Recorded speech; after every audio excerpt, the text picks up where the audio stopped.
நாம ஒவ்வொருத்தரும் நம்ம வாழ்க்கையில தினமும் எத்தனையோ சவால்களை சந்திக்கிறோம், பல பிரச்சனைகளை எதிர்கொள்கிறோம்.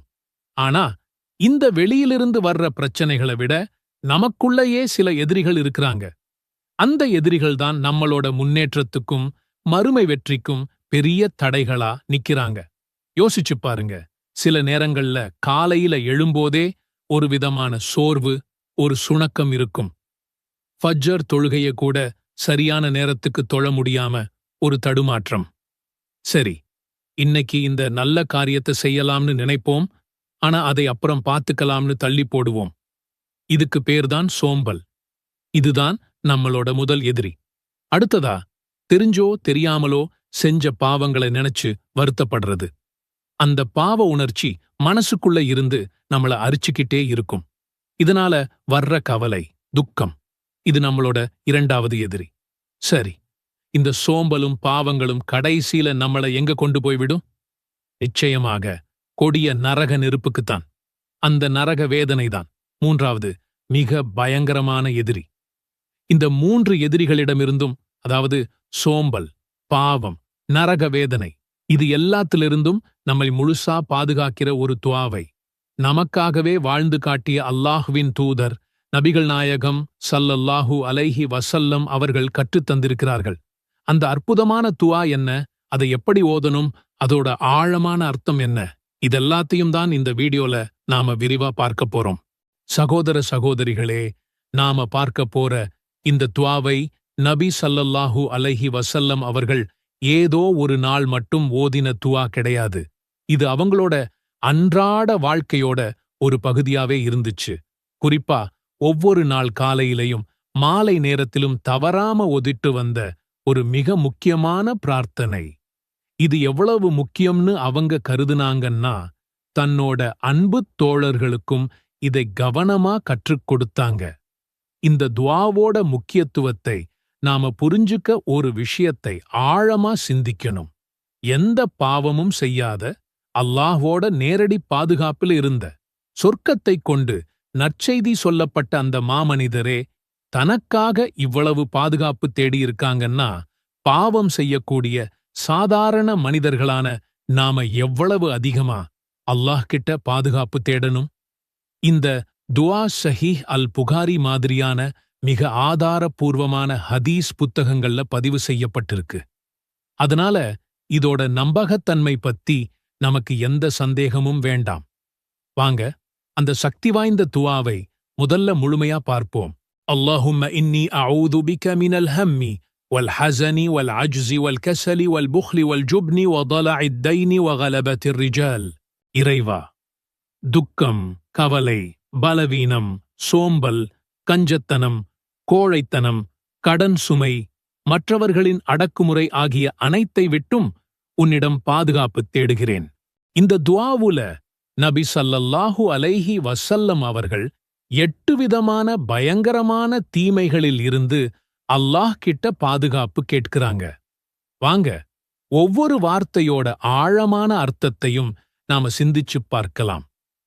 இந்த 2 வார்த்தைகளையும் கொஞ்சம் கவனிங்க. அல்ஹம் மற்றும் அல் ஹஸன். ரெண்டும் கேட்கும்போது ஒரே மாதிரி இருந்தாலும் அதுக்கு நடுவுல ஒரு ஆழமான வித்தியாசம் இருக்கு.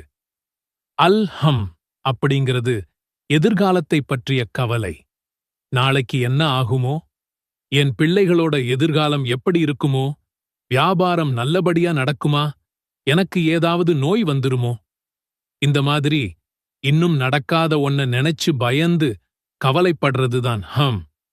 அல் ஹஸன் அப்படிங்கிறது கடந்த காலத்தை பற்றிய துக்கம்.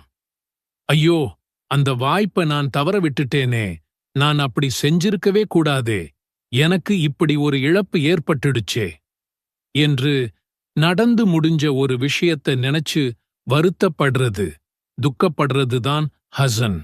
கொஞ்சம் யோசிச்சுப் பாருங்க. ஒரு மனுஷனை முழுசா முடக்கிப் போட இந்த 2 உணர்வுகளே போதும். எதிர்காலத்தைப் பத்தின பயம் நிகழ்காலத்துல அவனை எந்த முயற்சியும் எடுக்க விடாது. கடந்த காலத்தைப் பத்தின துக்கம் அவனை நிகழ்காலத்துல முன்னேற விடாம கட்டிப் போட்டுடும். இந்த 2 மனநோய்களில் இருந்தும் நபி ஸல்லல்லாஹு அலைஹி வஸல்லம் அவர்கள் பாதுகாப்பு தேடியதிலிருந்து ஒரு முஸ்லிம் எப்படிப்பட்ட மனநிலையோடு இருக்கணும்னு நாம கத்துக்கலாம். ஒரு முஸ்லிம் கடந்த கால தவறுகளுக்காக அல்லாஹ் கிட்ட பாவ மன்னிப்பு கேட்டுட்டு அதிலிருந்து பாடம் கத்துக்கிட்டு முன்னாடி போகணும். எதிர்காலத்தை பத்தி திட்டமிடணுமே தவிர அதை பத்தி அளவுக்கு அதிகமா கவலைப்பட்டு அல்லாஹ் மேல இருக்கிற நம்பிக்கையை இழந்துடக்கூடாது. தன்னோட காரியங்களை அல்லாஹ் கிட்ட ஒப்படைச்சிட்டு நிகழ்காலத்துல தன்னோட கடமையை சரியா செய்யணும். இந்த முதல் வரியை நாம ஓதும்போது, யா அல்லாஹ், என் மனசை பாரமாக்குற தேவையற்ற கவலைகளிலிருந்தும் என்னை முடக்கி போடுற கடந்த கால துக்கங்களிலிருந்தும் என்னை பாதுகாப்பாயாக என்று மனமுருகி கேட்கிறோம். இங்குதான் நம்ம வீடியோவோட முக்கிய கருப்பொருளான சோம்பல் வருது. இந்த 2 வார்த்தைகளையும் கவனிங்க. அல் அஜ்ஸி மற்றும் அல் கஸலி. அல் அஜ்ஸி இயலாமை, அதாவது ஒரு காரியத்தை செய்யணும்னு ஆசை இருக்கும், ஆனா அதை செய்யறதுக்கு தேவையான உடல் பலமோ திறமையோ சக்தியோ இல்லாம இருக்கிறது.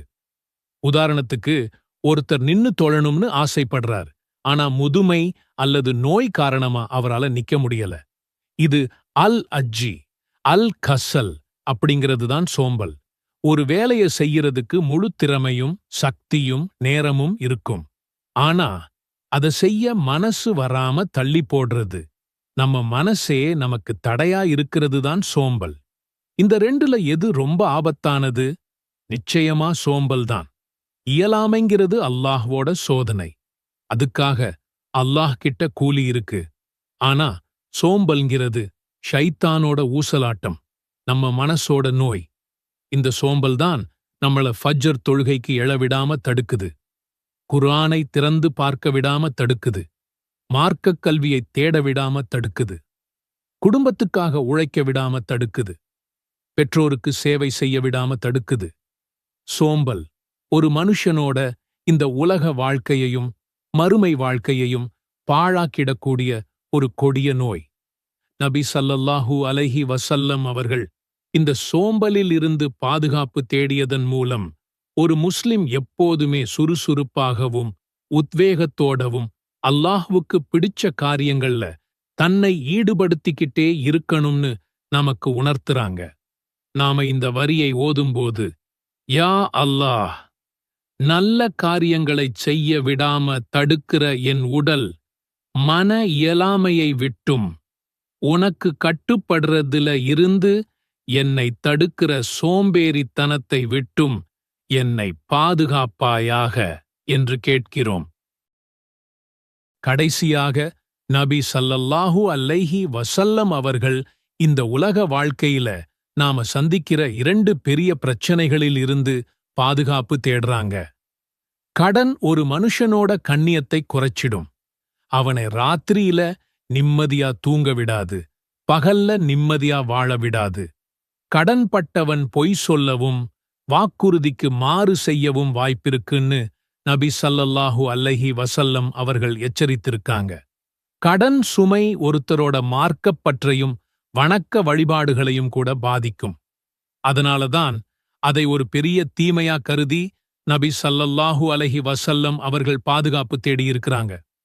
மனிதர்களின் ஆதிக்கம் அல்லது அடக்குமுறை, அதாவது மத்தவங்க நம்மள அடக்கி ஆள்றது, நம்ம மேல அநியாயமா ஆதிக்கம் செலுத்துறது, நம்மள பலவீனமா நினைச்சு கேலி பண்றது, நம்ம உரிமைகளை பறிக்கிறதுன்னு எல்லாவிதமான அடக்குமுறைகளில் இருந்தும் பாதுகாப்பு தேடுவது.